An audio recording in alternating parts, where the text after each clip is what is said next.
যখন মুসিবতে পড়ে মোদের নবীর উসিলাতে আল্লাহ কবুল করে।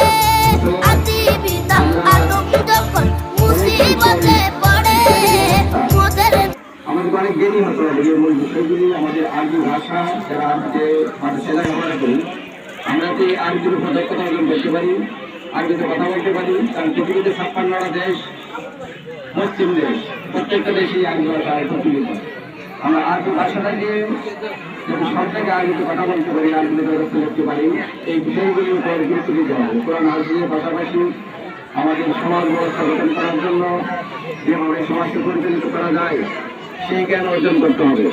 সামাজিক জ্ঞান, রাষ্ট্রীয় জ্ঞান এগুলি আমাদের সাথে রাখতে হবে। তাহলে ভবিষ্যতে আমাদের দেশটাকে আমরা সুন্দরভাবে করতে পারবো।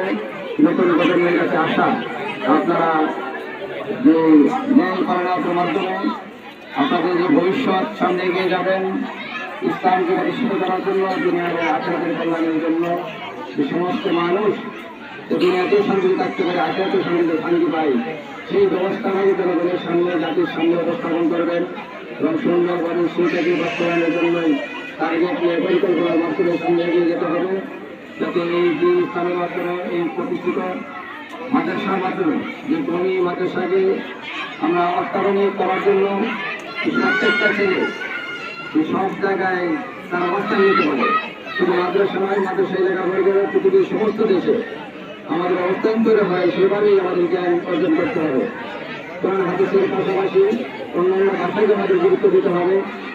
বিশেষ করে আমরা যে ভাষা বাংলা, আরবি এবং ইংরেজি, তিনটা ভাষায় যদি আপনাদের ছাত্ররা গ্রাম যদি ভালোভাবে শিখতে পারে, তাহলে পৃথিবীর সব দেশেই আমাদের অবস্থান শক্তিশালী হবে।